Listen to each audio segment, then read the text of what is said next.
नमस्कार दोस्तों, ocean network में आपका स्वागत है। मैं हूं ओमकार चौधरी। क्या महाराष्ट्र, क्या दिल्ली, क्या पश्चिम बंगाल, अलग अलग राज्यों से भ्रष्टाचार की, पद के दुरुपयोग की बहुत मोटी संख्या में कैश इकट्ठा करने की, संपत्तियां बनाने की, खुली लूट करने की खबरें हमारे आपके सबके सामने आती ही रहती हैं। महाराष्ट्र में हमने देखा है, चाहे नवाब मलिक हों, अनिल देशमुख हों, अभी संजय पांडे जो मुंबई पुलिस के कमिश्नर बनाए गए थे, उनके बारे में किस तरह की खबरें आ रही हैं। और ऐसे ही अफसर, दुर्भाग्य से, जो कुर्सियों पर बैठे हुए लोग हैं, जो सरकारें हैं, उनको रास भी आ रहे हैं, पसंद भी आ रहे हैं, उनको इनाम के स्वरूप अच्छी पोस्ट भी दी जा रही हैं। लेकिन पश्चिम बंगाल में आज सुबह सुबह हमने और आपने देखा कि वहां के उद्योग और वाणिज्य मंत्री पार्थ चटर्जी गिरफ्तार कर लिए गए। उनकी एक करीबी सहयोगी अर्पिता, जो एक अभिनेत्री भी हैं, उनके यहां से ईडी को 20 करोड़ कैश बरामद हुआ। और ये कोई छोटी मोटी रकम तो नहीं है। ये जो डेस्परेशन दिखाई दे रहा है, लूट लो, अगर पावर मिलती है, अगर मंत्री पद मिलता है, अगर सत्ता मिल गई है, तो अपनी आने वाली 7 पुश्तों के लिए इंतजाम कर लो।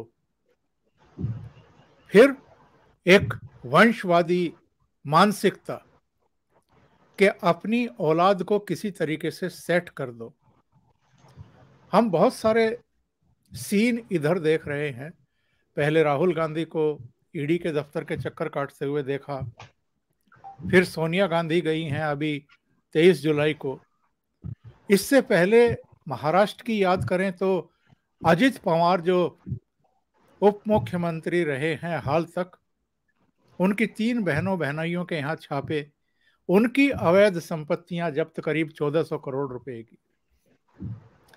और इधर 30 मई को दिल्ली के स्वास्थ्य मंत्री सत्येंद्र जैन की गिरफ्तारी। 15-16 में उन्होंने 4 करोड़ 81 लाख रुपए का कुछ अवैध लेन देन किया था। और अभी सूचना मिल रही है कि लेफ्टिनेंट गवर्नर विनय सक्सेना ने, जो अरविंद केजरीवाल सरकार की नई एक्साइज पॉलिसी नवंबर 2021 में लागू की गई है, उसकी प्रक्रियाओं, उसमें जो गुल गपाड़े किए गए हैं, उसकी सीबीआई इंक्वायरी के ऑर्डर दे दिए हैं। और उसके बाद हमने देखा है प्रेस कॉन्फ्रेंस में किस तरह की जबान का इस्तेमाल एक सिटिंग चीफ मिनिस्टर ने एक सिटिंग प्राइम मिनिस्टर के लिए किया है। हम सरदार भगत सिंह की औलाद हैं, वो सावरकर की औलाद हैं। सावरकर जैसे कोई देशद्रोही हो गए हों या उन्होंने कोई ऐसे धतकर्म कर दिए हों, और सरदार भगत सिंह ने भी ऐसे ही पाप कर्म किए हों जो अब इनके साथ चिपक रहे हैं। बहुत सारे मुद्दे हैं। आज इन पर चर्चा करने के लिए मेरे साथ एक बहुत ही खास मेहमान जुड़ रहे हैं, और मेरे साथ कई प्रोग्राम में जुड़ चुके हैं, और आप बहुत उनको पसंद भी करते हैं। आपके जो कमेंट्स आते हैं उनके प्रोग्राम्स पर, वो मैं लगातार फॉलो करता हूं, देखता हूं। विजय सरदाना जी मेरे साथ जुड़ रहे हैं, सुप्रीम कोर्ट के जाने माने वकील। विजय जी, बहुत स्वागत है आपका। नमस्कार। ओंकार जी, आपको और आपके सभी दर्शकों को मेरा प्रणाम। विजय जी, जो कट्टर ईमानदार हैं, उनको किसी भी जांच का सामना करने से क्यों डरना चाहिए? देखिए, बहुत इंटरेस्टिंग डेवलपमेंट्स इस देश में हो रही हैं, और being advocate, being a technical person, जो कंपनियों के बोर्ड पे रहे हैं, फाइनेंशियल कंपनीज जिन्होंने चलाई हैं, मैं अपने अनुभव से बता सकता हूं कि ये अंतिम कार्रवाई नहीं है। आज अगर टाइम मिलेगा तो मैं आपको बताऊंगा और आपके सभी दर्शकों को बताऊंगा कि आप अभी से तैयारी कर लीजिए कि अगली कार्रवाइयां किस किस पे और किस किस डिपार्टमेंट में और किस किस को लेके होंगी। जरूर क्योंकि बताइएगा। कुछ भी चीज ना सडन नहीं होती है इस दुनिया में। हम एक जो सडन की बात करते हैं, ऐसा कुछ नहीं होता है। हम यहाँ पे बात करते हैं एविडेंस बेस्ड डिस्कशन की, क्योंकि इस बात को हमें समझना होगा कि इस देश में कोई भी सत्ता में हो, उसको ये कभी गलतफहमी नहीं होनी चाहिए कि वो जो चाहे कर सकता है। जी जी। क्योंकि जनता हमें सिर्फ चुन के भेजती है एज ए पब्लिक रिप्रेजेंटेटिव। कल को आप भी बन सकते हैं, मैं भी बन सकता हूं, हमारे दर्शकों में से कोई भी बन सकता है पब्लिक रिप्रेजेंटेटिव। और हमारी जिम्मेवारी सिर्फ as a custodian, as a trustee होती है, इससे ज्यादा कुछ नहीं होती। क्योंकि संविधान ये कहता है कि जनता की संपत्ति, जनता का पैसा, जनता के प्रतिनिधि संभाल के जनता के भले में लगाएंगे। ये संविधान है। ये कहीं नहीं कहा जाता कि कोई भी राज्य का मुख्यमंत्री या मंत्री या प्रधानमंत्री या कोई भी एमपी एमएलए जो चाहे, जैसे चाहे, अपने मन से चाहे कानून बदल सकता है, बना सकता है। क्योंकि वो कुर्सी पे है तो वो जो चाहे कर सकता है। ये फ्रीडम भारत के संविधान में और भारत के कानून में किसी को नहीं है। जी जी। और यही कारण है कि इस देश के अंदर अगर कहीं कंफ्यूजन है कि प्रावधान क्या है, अगर संविधान में और कानून में आपको प्रावधान समझ में नहीं आ रहे, आपको अपनी पावर्स और लिमिटेशन समझ में नहीं आ रही, उसकी व्याख्या के लिए आप सुप्रीम कोर्ट जा सकते हैं। लेकिन आप अपने मन से उसकी व्याख्या करके और अपनी कन्वीनियंस के हिसाब से अगर आप करना चाहेंगे तो कहीं ना कहीं सच्चाई आपका गला पकड़ेगी। ये बात इस देश के हर नागरिक को समझ आनी चाहिए, इस देश के हर अधिकारी को समझ आनी चाहिए, इस देश के हर पब्लिक रिप्रेजेंटेटिव को समझ आनी चाहिए कि हम सबके लिए एक मर्यादाएं बनाई गई हैं। उस लक्ष्मण रेखा को हम कभी पार अगर करने की कोशिश करेंगे तो हम अपने लिए मुसीबतें लेके आ रहे हैं। जी ये जी। बैकग्राउंड देख के मैं आगे अपनी बात को शुरू करना चाहूंगा। जी। आपने ये कहा कि ये जो लगातार इस तरह की घटनाएं हमें महाराष्ट्र में, बंगाल में, दिल्ली में, और दिल्ली में पहली नहीं है, ये तीसरी घटना है, ये तीसरा मंत्री कटघरे में है। मैंने सर आज एक दिल्ली के कैबिनेट का एनालिसिस किया है और मैं आपके लिए थोड़ा सा इंटरेस्टिंग एनालिसिस करके बता रहा हूं सर। देखिए, दिल्ली के अंदर इस समय जो दिल्ली की सरकार की वेबसाइट है उस हिसाब से 6 मंत्री हैं जो कैबिनेट रैंक के हैं, जिनके पास सारे डिपार्टमेंट हैं। जी जी। और एक है चीफ मिनिस्टर जो कैबिनेट मिनिस्टरों से ऊपर है, जिनको सारे कैबिनेट मिनिस्टर रिपोर्ट करते हैं। लेकिन मजे की बात देखिए, चीफ मिनिस्टर के पास एक भी डिपार्टमेंट नहीं है। इसका मतलब यह है कि कल को अगर किसी डिपार्टमेंट में घोटाला पकड़ा जाता है तो सीएम साहब ये कह के बच सकते हैं, मेरे तो साइन नहीं थे तो मैं कैसे जिम्मेवार हो गया। यही कारण है कि उन्होंने इस बात का ध्यान रखा है कि कल को अगर कभी कोई आंच आए तो मेरे दरवाजे तक ना आए, अनलेस अदरवाइज कि मेरे लोग मेरा नाम लें। विटनेस जिसे कहते हैं ना, कि सरकारी गवाह अगर बन जाते हैं सत्येंद्र जैन या उनके इमरान हाशमी या जो भी फंसते हैं इस केस में, जब तक वो केजरीवाल का नाम नहीं लेंगे कागज पे, तो केजरीवाल साहब के साइन आपको कहीं नहीं मिलेंगे। ये आप ध्यान रखिएगा।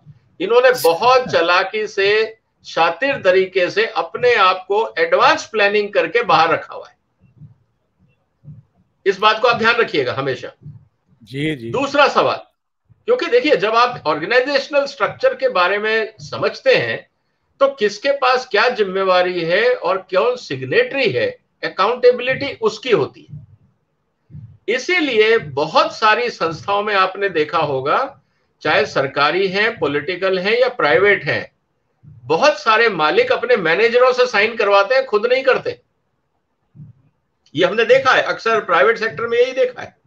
बिल्कुल। वही एक्सपीरियंस केजरीवाल साहब अपने इनकम टैक्स का जो उनका एक्सपीरियंस था घोटालेबाजों से डील करने का, अब वो अपनी सरकार में लगा रहे कि किस तरह से बचा जाए, पहले इसका रास्ता निकाला जाए। तो उन्होंने बहुत सिंपल रास्ता निकाल लिया कि किसी कागज पे मैं साइन नहीं करूंगा, पहला सवाल। अब आते हैं आगे की कार्रवाई पे। कौन कौन से डिपार्टमेंट में आपको आने वाले दिनों में घपला मिलेगा, इसका एक सीधा सा उदाहरण है। आप सीएजी की जो दिल्ली सरकार की रिपोर्ट है, आप उसको पढ़ना शुरू करिए। उदाहरण के लिए, जिस रिपोर्ट को लेके अभी तक दिल्ली सरकार ये कह रही थी कि देखिए हमने बजट सरप्लस में दे दिया, और वही लाइन लेके वो कूद रहे थे, उसी रिपोर्ट के पेज नंबर 82 पे एक लाइन लिखी हुई है जो मैं पढ़ के सुना रहा हूं। और मैं सभी दर्शकों से कहूंगा कि ये रिपोर्ट जो दिल्ली की सीएजी की रिपोर्ट है, इसको आप डाउनलोड करके पढ़ें, और ये नेट पे अवेलेबल है। इसमें यह कहा जाता है impact of comments on the profitability of government companies, ये दिल्ली सरकार का है, table number 5.11, serial number 1, PPCL. ठीक है, PPCL has neither adhered to its accounting policy nor followed accounting norms which resulted in understatement of sale of energy by 7.3 crores and consequent understatement of profit and other equity crore and tax expenses by 1.57 crore। अब मुझे ये बताइए sir, और ऐसे बहुत सारे हैं, मैं तो एक उदाहरण दे रहा हूं। बिल्कुल बिल्कुल। केजरीवाल सरकार ने इन अधिकारियों के खिलाफ कार्रवाई करी क्योंकि ये उनके टेन्योर का है। 18-19 की रिपोर्ट की ऑब्जर्वेशन है कि आपके अधिकारी ना तो प्रॉपर जो आपकी अकाउंटिंग पॉलिसी है उसको फॉलो कर रहे हैं, ना नेशनल जो अकाउंटिंग स्टैंडर्ड्स है उसको फॉलो कर रहे हैं, और कुछ भी कागज पे लिख के दे रहे हैं और टाइमली रिपोर्ट सबमिट नहीं कर रहे हैं। और इसी तरह से 6 और 8 14 स्ट्रिक्चर एक छोटी सी स्टेट गवर्नमेंट पे सीएजी ने लगाए हैं।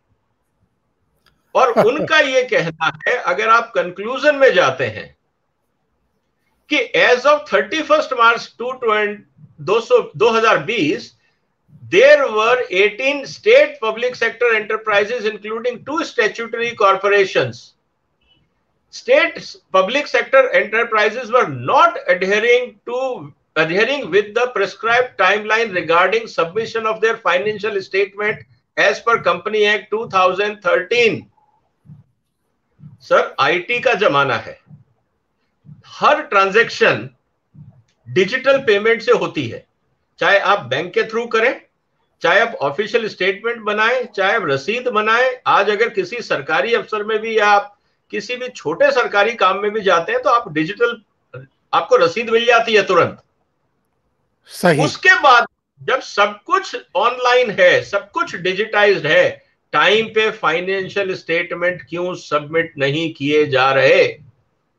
As a board of director of company, as a managing director of a company, as a financial head of any organisation, मेरे को सबसे पहले तो सर यही मक्खी नजर आ रही है कि आपको तो सिर्फ प्रिंट आउट निकाल के देना और आप टाइम पे नहीं दे पा रहे हैं। इसका मतलब आप इंतजार कर रहे हैं किसी की इंस्ट्रक्शन का कि कैसे जो घोटाले हुए हैं उसका जस्टिफिकेशन किया जाए। जी जी जी, बात का लग रहा है आपको प्रिंट आउट देने में सीएजी को क्या देर लग रही है? आधे घंटे में आप प्रिंट आउट निकाल के दे दीजिए कि सर ये रहा अकाउंटिंग स्टेटमेंट, क्योंकि आजकल तो डेली बैलेंस शीट आप बना सकते हैं।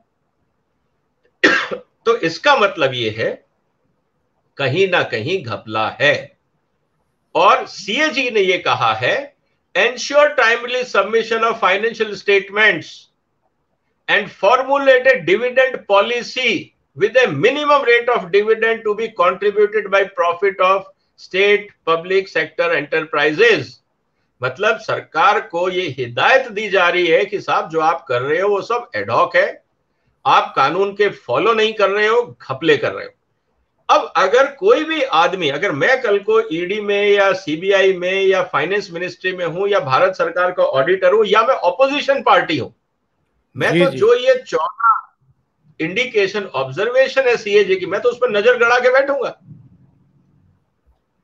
और मैं आपको, क्योंकि पब्लिक का पैसा है, कॉन्स्टिट्यूशनल अथॉरिटी है CAG, CAG can recommend to LG और टू द सेंट्रल गवर्नमेंट और टू द पार्लियामेंट और to the president at a suitable forum कि सर आप ये हमें कोऑपरेशन नहीं मिल रहा है, प्लीज इंटरवीन। तो आपके खिलाफ जैसे प्राइवेट सेक्टर में फॉरेंसिक ऑडिट का इंस्ट्रक्शन दिया जाता है कि अगर आपके अकाउंटेंट सही काम नहीं कर रहे हैं, आपके सीए मिले हुए हैं, तो हम एक थर्ड पार्टी लगाएंगे जो आपकी पूरी ऑडिटिंग करके रिपोर्ट सबमिट करेगी और उसके आधार पर कार्रवाई होगी। तो सीएजी ने इन्फॉर्मेशन दिए। अच्छा, यहां तक बात समझ में आ गई कि घपला था, ठीक है सर। अब अगले कदम पे बढ़ते हैं। अगला कदम यह है कि दिल्ली सरकार के जो लेफ्टिनेंट गवर्नर हैं, क्या उन्होंने अपनी तरफ से कार्रवाई करी? नहीं। उनको चीफ सेक्रेटरी की एक रिपोर्ट मिली। अब चीफ सेक्रेटरी कौन है? चीफ सेक्रेटरी दिल्ली सरकार के सबसे बड़े अधिकारी है। अब उन्होंने जब अपनी इन्वेस्टिगेशन रिपोर्ट एलजी को दी तो चीफ सेक्रेटरी ने खुद तो बनाई नहीं होगी। चीफ सेक्रेटरी ने कंसर्न अधिकारियों से डिस्कस किया होगा कि बताइए ये क्या हुआ है इस देश में या आपके राज्य में, आपके डिपार्टमेंट में क्या हो रहा था। तो अधिकारियों ने कहा होगा कि सर हमारी सुनी नहीं गई, हमने समझाने की कोशिश करी, लेकिन मंत्री जी ने हमारी बात को ओवररूल किया और मन मर्जी करके कहते हैं मैं मंत्री हूं, मैं जो चाहूंगा करूंगा, और उन्होंने ये पॉलिसी बना के रिलीज कर दी। इसमें भी मजे की बात देखिए सर, अगर आप एक कदम और आगे चलते हैं इन्वेस्टिगेशन में, इसमें एक और इंटरेस्टिंग चीज ये निकल के आ रही है कि जो रेवेन्यू डिपार्टमेंट है दिल्ली सरकार का, वो तो मिस्टर कैलाश गोयल के पास है, गहलोत के पास। जी जी, एक्साइज ऑफ रेवेन्यू डिपार्टमेंट। लेकिन पॉलिसी कौन बना रहा है? पॉलिसी बना रहे हैं मिस्टर मनीष सिसोदिया, जिनके पास फाइनेंस डिपार्टमेंट है। तो क्या मनीष सिसोदिया जी ने कैलाश गहलोत जी को क्या कॉन्फिडेंस में लिया? दोनों ने साइन किए या एक ने साइन किए? सही, क्योंकि डिपार्टमेंट का है। अब तीसरी चीज समझ में ये आती है सर, इसका मतलब ये है कि चीफ मिनिस्टर साहब का इंस्ट्रक्शन ये होगा कि भैया ज्यादा लोग इन्वॉल्व करने की जरूरत नहीं है, जो इंस्ट्रक्शन मैंने दिए उस बेस पे आप पॉलिसी बनाइए और जल्दी रिलीज करिए। और इसके अंदर एक चीज और जो दर्शकों के लिए इंटरेस्टिंग होगी सर, भारत के संविधान में आर्टिकल 47 में, मैं भारत का संविधान पढ़ के सुना देता हूं। जी जी, आर्टिकल 47 ये बोलता है, डायरेक्टिव प्रिंसिपल है, वो ये कहता है the constitution of India is one of the directive principle which, article 47 की बात कर रहा हूं, which directs the state to raise the level of nutrition and standard of living and improve the public health as among its primary duty. In particular, the state shall endeavor to bring about prohibition of intoxicating drinks, drugs which are injurious to health. ये भारत का संविधान बोलता है और दिल्ली सरकार कहती है हमने पॉलिसी इसलिए बदली ताकि लोगों को आसानी से दारू मिल जाए, ईज ऑफ डूइंग बिजनेस हो जाए, और रात को 3 बजे तक पी सकें, रात को 3 बजे तक पी सकें और buy one one free offer दे सकें। बिल्कुल। क्या ये संविधान की मर्यादा है या संविधान का हास्यास्पद एनालिसिस किया है दिल्ली की सरकार ने? ये संविधान को नहीं मानते, देश के कानून को नहीं मानते, देश के प्रोसीजर को नहीं मानते, देश के वेलफेयर की चिंता नहीं है, और फिर ये कहते हैं हम दिल्ली के हित में काम कर रहे हैं, हम सरदार भगत सिंह के बेटे हैं। तो सर, सरदार भगत सिंह को भी अगर आप कहते हैं कि हम दारू पिलाने की कोशिश कर रहे हैं, तो सरदार भगत सिंह भी बोलते आज के बाद मेरा नाम लेने की जरूरत नहीं है और फोटो हटा दो सारी दीवारों से।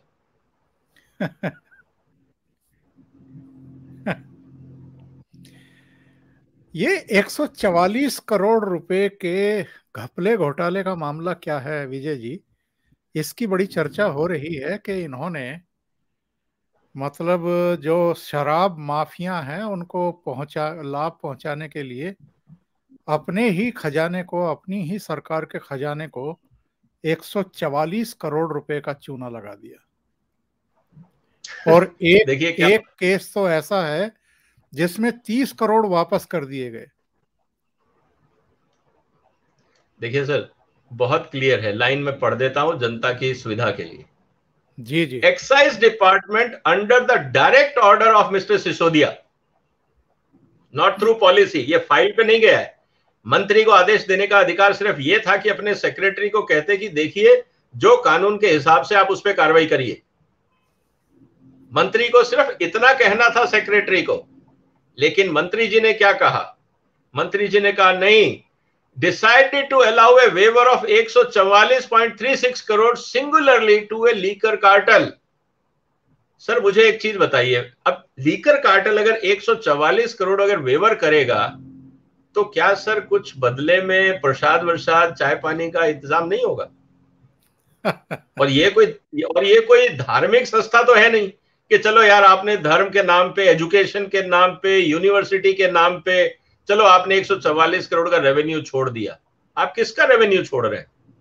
दारू के ठेकेदारों का जो कार्टेल है, जो समाज के लिए हानिकारक पदार्थ बेच रहा है, जिसको कॉन्स्टिट्यूशन ने कहा इस पे लगाम लगाओ, हम उसका छोड़ रहे हैं। अब इसका एक कारण है सर, जी आम आदमी को ये पता है कि भैया पॉलिटिकल पार्टी चलाना आसान नहीं है, इसमें खर्चा लगता है, चुनाव करने हैं।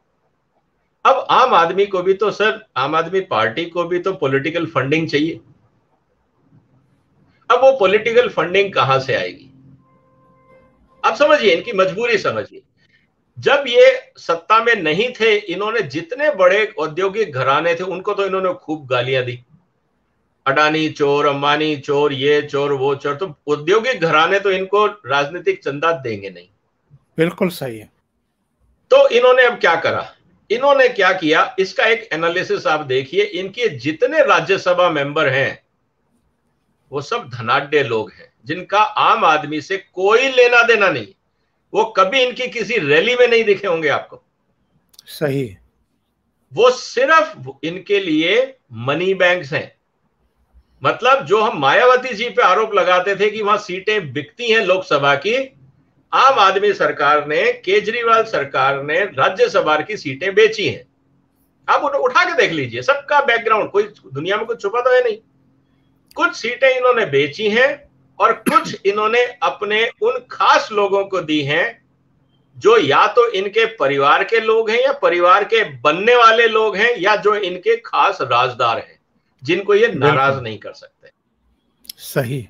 कोई और नहीं है उनमें से, कोई ऐसा इंटेलेक्चुअल नहीं है कि हमने साहब देखिए जनता की तरफ से दिल्ली के उस इंसान को भेजा तो दिल्ली का सबसे रिस्पेक्टेबल आदमी था।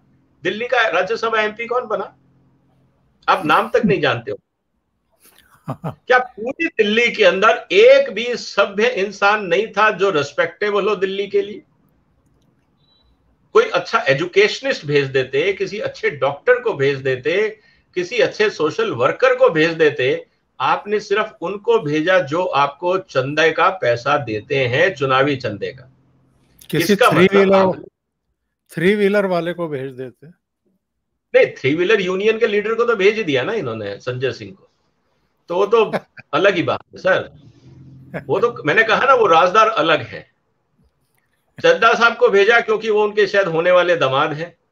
जी जी। और वो पंजाब के ऊपर नजर रखनी है क्योंकि बाकियों पे तो भरोसा है नहीं।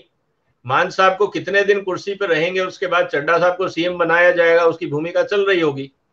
तो ये सब एक रणनीति के तहत कार्रवाई हो रही है, क्योंकि एक बार जब सत्ता का नशा लग जाता है तो फिर वो वैगन आर भी छूट जाती है और जो छोटा सरकारी घर है वो भी छूट जाता है। फिर आपको बड़ी गाड़ी भी चाहिए, आपको सुरक्षा भी चाहिए, आपको स्विमिंग पूल भी चाहिए, और वो भी सब सरकारी पैसे से, जनता टैक्स पेयर के पैसे से। बिल्कुल। क्योंकि आप तो वैगन आर ही अफोर्ड कर सकते थे, लेकिन लग्जरी का शौक तो सबको होता है ना सर। तो ये बात हमें समझनी होगी। अब जो 144 करोड़ रुपए हैं सर, ये आम आदमी पार्टी को क्या किट्टी के रूप में नहीं मिलेंगे? ऐसे कोई क्यों चैरिटी, ऐसे क्यों? और अगर डायरेक्ट सर, एक्साइज डिपार्टमेंट तो गहलोत साहब के अंडर था। अगर रिफंड करना था तो गहलोत साहब को करना था, लेकिन गहलोत साहब तो पिक्चर में थे नहीं, मनीष सिसोदिया साहब पिक्चर में थे। अगर आप दिल्ली सरकार के देखें आने वाले डिपार्टमेंट में, अगर आपको ध्यान से एनालिसिस करें तो चार जी जी। पांच डिपार्टमेंट आने वाले समय में एलिगेशन देखेंगे। एजुकेशन, फाइनेंस, पीडब्ल्यूडी, ये तीनों मनीष सिसोदिया साहब के पास है। इसके अलावा और भी है, लेकिन उसमें कमाई के साधन नहीं है, जैसे planning, land building, vigilance, service, tourism, labour, employment, art and culture. अब इसमें कोई कमाई के साधन नहीं है, तो यहां आपको कोई घोटाला नहीं मिलेगा। आपको घोटाला मिलेगा एजुकेशन में, क्योंकि वहां पे हम कह रहे हैं 15,000 करोड़ 20,000 करोड़ के खर्चे हुए, और आप देख रहे हैं कि एक एक कमरा बना है 30-30 लाख में, 40-40 लाख में, जबकि बिल्डिंगें खड़ी हो जाती है।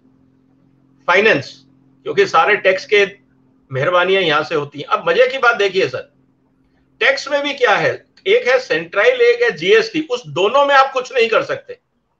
जी जी। पेट्रोल कर सकते हैं, लेकिन पेट्रोल में आप इसलिए नहीं कर पाएंगे क्योंकि वो सारा ऑयल मार्केटिंग कंपनी, सरकारी कंपनियां जिसमें डायरेक्ट पेमेंट जाता है, और वो सेंट्रल गवर्नमेंट के अंडर आती हैं। तो आपको तो सिर्फ मनी ट्रांसफर होगा, आप कुछ कर नहीं सकते। तो बचा कौन सर, एक ही डिपार्टमेंट बचा, एल्कोहल वाला, जिसका एक्साइज स्टेट के पास है। उसी में ही तो खेल होना था, वो हो गया। और तो आपके पास कुछ बचा ही नहीं फाइनेंस में। सेंट्रल एक्साइज आप कर नहीं सकते, कस्टम आप कर नहीं सकते, जीएसटी मैनिपुलेट आप कर नहीं सकते। पेट्रोल डीजल में आप नॉन जीएसटी सेगमेंट है, वो आपके हाथ में नहीं है, तो बचा गया दारू का ठेका। इसीलिए सारा खेल टैक्स का उसी में हुआ है, ये आपको समझना होगा। उसके बाद जो डिपार्टमेंट आता है जिसमें घपले की उम्मीद कम है, वो है development, general administration, environment and wild life. वो गोपाल राय साहब के पास है, वो पेड़ पौधे अपने बांटते रहते हैं, आराम से रहते हैं। सत्येंद्र जैन साहब के पास है health, industry, power, irrigation, flood control and water. Sir, power department Delhi सरकार की, दिल्ली पावर कंपनी, सीएजी की इसी रिपोर्ट में लिखा हुआ है डीटीसी और दिल्ली पावर कंपनी मिलके 37,000 करोड़ के घाटे पे हैं। 37,000 करोड़, बताइए। तो सर अगर आप कंपनियों को चलाएंगे नहीं, अपग्रेड नहीं करेंगे, उसको सिस्टम नहीं बनाएंगे, और अब फ्री की टिकटें बांटेंगे, फ्री की बिजली बांटेंगे, और फिर कहेंगे हमारा बजट सरप्लस है। अरे घाटा तो पूरा करो, आपका आधा बजट निकल जाता है। दिल्ली का बजट है 65,000 करोड़, आपका घाटा है 37,000 करोड़। आपका आधा घाटा तो दो ही पब्लिक सेक्टर कंपनियां ले जाती हैं, और फिर कहते हैं हमारा बजट पॉजिटिव है। तो आपको आने वाले दिनों में जो घपले दिखेंगे, जिस पे ऑलरेडी कार्रवाई चल रही है, वो है वाटर। आपने दिल्ली जल बोर्ड का तमाशा देखा। हेल्थ का इश्यू सामने आपके है। इरिगेशन एंड फ्लड कंट्रोल, वो यमुना क्लीनिंग विनिंग का वो मुद्दा भी आना बाकी है पब्लिक डोमेन में, और ये सारे सत्येंद्र जैन साहब के पास है, वो ऑलरेडी हीट फेस कर रहे हैं। इमरान हाशमी साहब के पास फूड एंड सिविल सप्लाईज था, वो आपको पता है, वो भी अंदर जा चुके हैं। अब बचा दो डिपार्टमेंट, जो एक है राजेंद्र गौतम जी के पास, gurudwara election, SC ST, social welfare and cooperative. वहां कुछ बचता नहीं है करने को, ज्यादा खेलने को, क्योंकि कोऑपरेटिव भी अब नया मंत्रालय बन गया, वो भी अमित शाह जी के अंडर है, तो सब काम संभल के करेंगे लोग। अब बचा कैलाश गहलोत जी का डिपार्टमेंट, लॉ एंड जस्टिस, उसमें घपले की उम्मीद नहीं है। Administrative reform, IT, women and child development, वहां घपले की उम्मीद नहीं है। ट्रांसपोर्ट एंड रेवेन्यू, ये डिपार्टमेंट और है। आप आने वाले समय में देखिएगा कि जो 10,000 12,000 बसें लाने की उम्मीद थी, हम बसें क्यों नहीं लाए? लोगों का ये कहना है ताकि जो ओला उबर की जो गाड़ियां चलती हैं, अगर ये सारी डीटीसी की बसें टाइम पे चलने लगी, तो ओला उबर कौन लेगा सर? और जो ओला ने जो शटल बसेस चलाई हैं, जो प्राइवेट बसेस चल रही हैं, जो प्राइवेट कैरेजेस चल रहे हैं, वहां पे भी तो बड़े बड़े लोग हैं जिनकी बसें चल रही हैं दिल्ली में चार्टर्ड बसेस के नाम पे, वो भी तो चंदा देते हैं। नहीं तो अगर उनको ट्रैफिक नहीं मिलेगा तो वो क्या करेंगे? ताकि ये सरवाइव करते रहे और पॉलिटिकल फंडिंग मिलती रहे, इसलिए डीटीसी की हेल्थ खराब रखना ही राजनीतिक दृष्टि से अच्छा है। तो ये सब चीजें सर विद प्लान हो रही हैं। आफ्टर ऑल पढ़े लिखे लोग हैं सरकार में, केजरीवाल साहब, मनीष सिसोदिया, बाकी इनके मंत्री, इनके वेल विशर्स, सब एजुकेटेड हैं। और अगर एजुकेशन का फायदा इन्होंने अपने लिए नहीं किया तो फिर किसका लिए करेंगे? ये अरविंद केजरीवाल को बीमारी है, ये जो सर्टिफाइड कर देते हैं कि ये कट्टर ईमानदार है, जितेंद्र तोमर को कट्टर ईमानदार बताया, अंदर चला गया। सत्येंद्र जैन को भी कट्टर ईमानदार बताया, वो भी अंदर है, उसकी जमानत भी नहीं हो पा रही है। अब मनीष सिसोदिया के बारे में पिछले 4-5 महीने से कह रहे हैं कि ये भी जाएगा। तो क्या इनको कुछ भविष्यवाणी का भी है, कुछ ज्योतिष का ज्ञान भी है, या इनको पता है कि कौन कौन अंदर जाने वाला है? इनको सब पता है सर, क्योंकि इंस्ट्रक्शन तो यही दे रहे हैं। मैंने क्या बोला सर आपको, ये साइन खुद नहीं करते, ये इंस्ट्रक्शन देते हैं। तो जितने इनके नीचे मंत्री हैं या जिनके एमएलए हैं जो घोटाले में नाम आ रहा है, वो सब इनके मेहरबानी पे जिंदा है। अगर ये आज मनीष सिसोदिया को कैबिनेट से निकाल देते हैं तो मनीष सिसोदिया की वर्थ क्या रही, वो उसको कौन सी पार्टी लेने वाली है, उसका जन आधार क्या है, कुछ भी तो नहीं है। गहलोत जी को कौन जानता है, पड़ोसी में लोग नहीं जानते होंगे सर, क्योंकि बोर्ड लिखा हुआ है कि वो मंत्री इधर रहता है तो लोग उतना जानते होंगे, बाकी आप पूछेंगे तो कोई नहीं जानता होगा।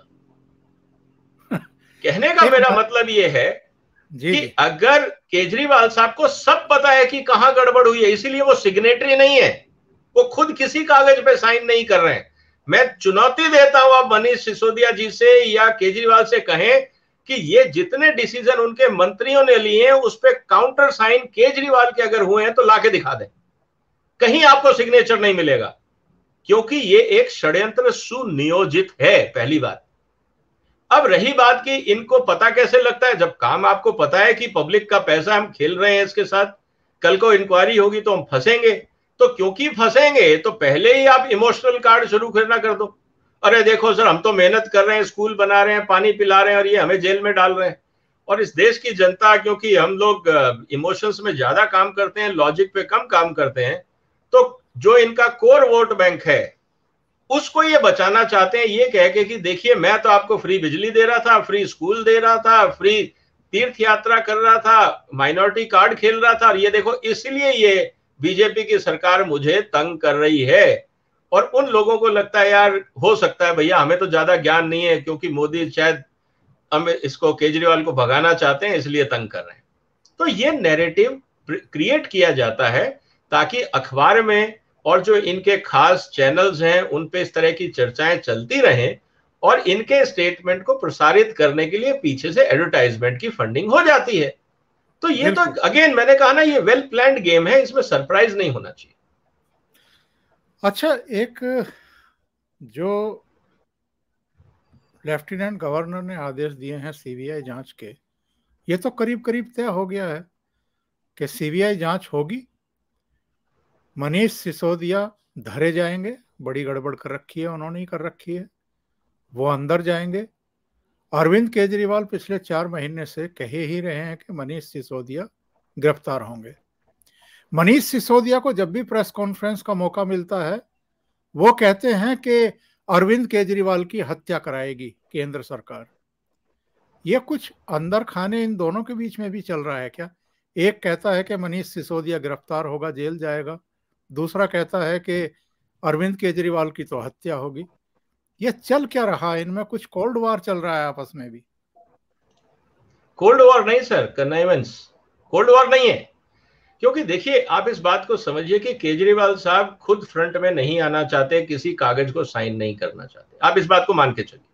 उनको पता है कि अगर कोई भी कागज साइन करूंगा, कल को मेरे खिलाफ अगर जांच बैठती है तो मुझे कोर्ट में जाके हाजिरी देनी होगी और मैं फंसूंगा, और अगला कार्रवाई ये है मैं जेल जाऊंगा, और अगर मैं जेल चला गया तो दोबारा चुनाव नहीं लड़ सकता। 6 महीने के लिए, मेरे 6 साल के लिए मैं फिर चुनाव नहीं लड़ पाऊंगा, और एक बार भी अगर कुर्सी मेरे हाथ से चली गई तो मेरा वोट बैंक तो है नहीं। और ये आम आदमी पार्टी जो मॉब ग्रुप है, ये कोई कैडर नहीं है, ये मॉब है, ये अपने अपने दूसरे रास्ते पे निकल जाएंगे। जैसे कांग्रेस का हाल हुआ, इनका हाल हो जाएगा। तो इनको रिटेन करने के लिए पावर में रहना जरूरी है, और एक क्लीन इमेज का जो एक पर्दा है वो लगाना बहुत जरूरी है। ये इनकी रणनीति का हिस्सा है। आप इनके एक्शन से, इनके डिसीजन से, इनके स्टेटमेंट से आप सब समझ सकते हैं, पहली बात। दूसरा मुद्दा जो इंपॉर्टेंट आता है वो ये आता है सर कि अगर आपको काम करवाने हैं तो आपको तो एक आधे खास आदमी ऐसे चाहिए जो आपके खास आदमी काम करें। सर अब आप ये देखिए कि एक इनके खास आदमी से सत्येंद्र जैन साहब, वो तो चले गए अंदर, अब वो तो बाहर आके कागज साइन करेंगे नहीं।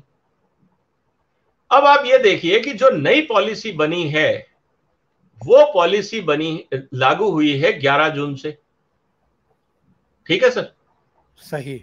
अब जब 11 जून से हुई तो 11 जून को तो सर बाहर खास आदमी कौन था? गहलोत साहब तो खास थे नहीं, नहीं तो एक्साइज पॉलिसी बनाने को उनको कहा जाता, क्योंकि रेवेन्यू डिपार्टमेंट उनके पास है। लेकिन उनसे काम लेके अपने खास आदमी को कहा गया जो अंदर के राज जानता हो। भाई आपको कितने राजदार हैं ये तो आपको कुमार विश्वास साहब के स्टेटमेंटों से पता लग जाएगा, उनसे ज्यादा इनके अंदर के राज कौन जानता है। लेकिन सवाल अब ये आता है कि सर अब अगर आपको साइन नहीं करने तो कोई तो एक ऐसा आदमी चाहिए जो साइन करे। और मनीष सिसोदिया साहब भी डिप्टी सीएम क्यों बने, वो मंत्री बन के क्यों नहीं रहे?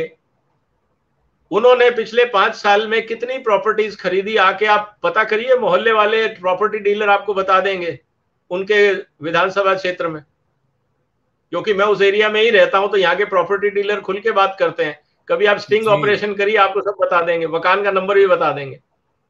तो कहने का मतलब ये है कि आप इस बात को समझिए कि आपको एक भरोसेमंद आदमी चाहिए जो साइन करे। जब आप साइन करेंगे तो अकाउंटेबिलिटी आपकी है, क्यों? आदेश आपका है। एलजी ऑफिस तो साफ कह रहा है कि डायरेक्ट इंस्ट्रक्शन। अगर मनीष सिसोदिया कानून मानते तो उनको अधिकार ये था, जैसे हम भी कंपनियों में काम करते हैं तो हम कंसर्न एचओडी को बुला के कहते हैं भाई तुम्हारे डिपार्टमेंट से कंप्लेंट आ रही है, जरा बताइए क्या प्रॉब्लम है, और उसका इन्वेस्टिगेशन करके हमें जवाब दीजिए कि किसकी गलती थी, क्यों कस्टमर कंप्लेंट आ रही है, या अगर कहीं मैन्युफैक्चरिंग डिफेक्ट है तो क्यों आ रहा है, अगर कहीं पे कोई फॉल्ट आ रहा है तो क्यों आ रहा है, कहीं कोई एक्सीडेंट हुआ है तो क्यों हुआ है।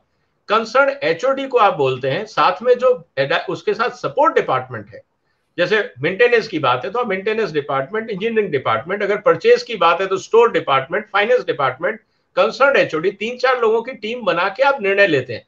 आप एज ए सीईओ एमडी खुद निर्णय नहीं लेते हैं, आप पहले तथ्यों की जानकारी लेते हैं, उसके बाद आप बताते हैं कि डायरेक्शन क्या होना चाहिए। लेकिन यहां तो आप खुद ही पॉलिसी बना रहे हैं, खुद ही डायरेक्शन दे रहे हैं। तो सर इसीलिए तो चीफ सेक्रेटरी साहब की रिपोर्ट पे आदेश हुआ है, एलजी ने अपने मन से नहीं किया है। चीफ सेक्रेटरी ने कंसर्न सेक्रेटरीज को पूछा होगा कि ये बताइए किस आधार पे तुमने ये कानून बनाया जो गलत है, तो अधिकारियों ने ही तो चीफ सेक्रेटरी को कहा होगा कि सर कानूनों का फॉलो ही नहीं किया गया। क्योंकि अगर आप ध्यान से देखें इसमें एक नहीं 4 कानूनों का वायलेशन हुआ है। चीफ सेक्रेटरी की रिपोर्ट ये कहती है कि prima facie violation of greater NCD act 1991, transaction of business rules 1993, Delhi excise act 2009, Delhi excise rule 2010, आपने इन सब का वायलेशन किया। तो सर ये एक अधिकारी के हाथ में तो था नहीं, ऐसा तो है नहीं कि एक्साइज अधिकारी अपने मनमर्जी से डिसीजन ले लेगा। उसने भी कहा होगा मंत्री जी को कि सर ये हमें उस डिपार्टमेंट का कंसेंट लेना है, ये उस डिपार्टमेंट का अधिकार क्षेत्र है, उसको इन्वॉल्व करना पड़ेगा, ये चीफ सेक्रेटरी से हमें परमिशन लेनी होगी, ये हमें इससे करना होगा। लेकिन मंत्री जी ने कहा नहीं, मैं कहता हूं तुम लिखो, मैं साइन करता हूं। आप एरोगेंस में इतना आ गए, पावर में इतना आ गए कि आपने सिस्टम को बाईपास करना शुरू कर दिया। यही चीफ सेक्रेटरी की रिपोर्ट कहती है कि इन्होंने deliberate and gross procedural lapses to provide post tender undue benefit to legal licensee. Post tender, pre tender नहीं, क्योंकि प्री टेंडर में तो सब फायदा होना था। सही। टेंडर होने के बाद फिर आपने कंसेशन दिया।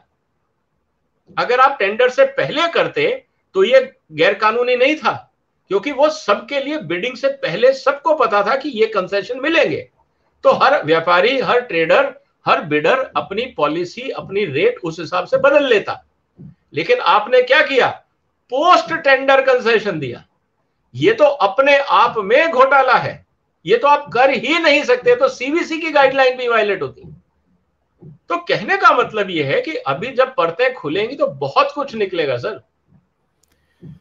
मैं और दर्शक ये जानना चाहते हैं विजय जी, रायता तो इन्होंने खूब फैला रखा है, और जब प्रेस कॉन्फ्रेंस के नाम पर भाषण देते हैं बैठ करके तो पीछे सरदार भगत सिंह की एक तस्वीर भी लगा लेते हैं, डॉक्टर अंबेडकर की भी लगा लेते हैं, ताकि एक भ्रम फैलाया जाए कि बहुत ही कट्टर, ईमानदार, देशभक्त, समर्पित व्यक्ति है ये। मैं ये जानना चाहता हूं, दर्शक भी जानना चाहते होंगे कि ठीक है, ये सिग्नेटरी अथॉरिटी नहीं रही हैं।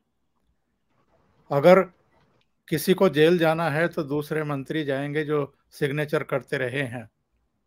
ये बच जाएंगे क्या, या ये भी अल्टीमेटली घेरे में आएंगे?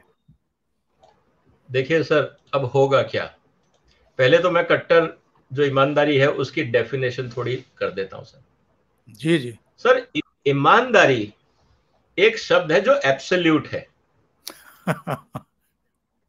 आप ये नहीं कह सकते कि मैं 90% ईमानदार था, मैं 50% ईमानदार था। या तो आप ईमानदार थे या आप ईमानदार नहीं है।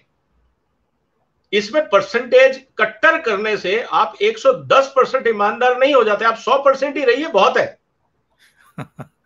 आपको कट्टर ईमानदार होने की जरूरत नहीं है। अगर आप ईमानदार हैं, बहुत है, इसके आगे आपको जाने की जरूरत नहीं है कट्टर, पहली बात। दूसरा सवाल, आपने कहा अंबेडकर साहब ये अंबेडकर साहब के बनाए हुए संविधान में आर्टिकल 47 में लिखा हुआ है कि शराबबंदी की तरफ सरकार को जाना चाहिए। ये तो कह रहे नहीं, हम तो शराब पिलाने की तरफ जाएंगे। तो ये अंबेडकर साहब का तो इंसल्ट खुद कर रहे हैं उनकी तस्वीर के नीचे बैठ के। ये इन्होंने कौन सा पढ़ा है अंबेडकर? ये इन्होंने अंबेडकर साहब का इसलिए लिया ताकि इनको minority vote, SC ST vote, Dalit vote के ऊपर इनकी निगाह है। जी जी। अब आप ये गुजरात जाएंगे तो गांधी जी की फोटो लगाएंगे, आप देखते रहिए। ये बरसाती मेंढक है, जैसी हवा चलेगी वैसा खुल जाएगा। सरदार भगत सिंह की फोटो इन्होंने लगानी शुरू करी पंजाब चुनाव से पहले। बिल्कुल। तो सर ये सब सिंबलिज्म है। अगर आपको लगाना था, आप देश का झंडा लगाते, देश का अशोक चिन्ह लगाते, आप 2 क्या 10 झंडे लगाते। और देश का संविधान के हिसाब से चलता है तो देश के राष्ट्रपति की तो फोटो लगानी चाहिए थी। आप इस मैसेज से ये कह रहे हैं कि सर हम राष्ट्रपति को भी नहीं मानते क्योंकि वो भी बीजेपी का एजेंट है। इससे ज्यादा संविधान का अपमान क्या हो सकता है? तो इन लोगों ने तो ये ठान लिए कि हम सिर्फ अपमानित करने आए हैं राष्ट्र के गौरव को, राष्ट्र के संविधान को, राष्ट्र के सिस्टम्स को, राष्ट्र के कानूनों को। ये हर रोज अपने शब्दों से, अपनी कार्रवाई से राष्ट्र हित का अपमान ही कर रहे हैं। इनका एक लक्षण बता दीजिए। इन्होंने, चलिए आप भगत सिंह की लगाइए, आप देवी देवताओं की लगाइए, आप हनुमान जी की लगाइए, आप जिसकी चाहे लगाइए, लेकिन संविधान की तो लगा सकते हैं, राष्ट्रीय ध्वज लगा सकते हैं, अशोक चिन्ह लगा सकते हैं, राष्ट्रपति जी की फोटो लगा सकते हैं, लेकिन आप वो नहीं लगाएंगे क्योंकि आपको संवैधानिक मर्यादाओं की समझ नहीं है। आप चाहते हैं एक नया संविधान लिखना। वो ये देश आपको आजादी इतनी परमिशन नहीं देने वाला है, आप इस बात को मान लीजिए। उसके लिए आपको कोई नया आइलैंड खरीद के अपना एक बनाना रिपब्लिक बनाना पड़ेगा। हिंदुस्तान तो इतनी आजादी नहीं दे पाएगा। बहुत बहुत धन्यवाद विजय जी, जुड़ने के लिए, इतना समय निकालने के लिए, ओशियन नेटवर्क के लिए, और एक बहुत ही महत्वपूर्ण विषय पर अपने विचार जाहिर करने के लिए। Thank you so much. नमस्कार। धन्यवाद सर। नमस्कार।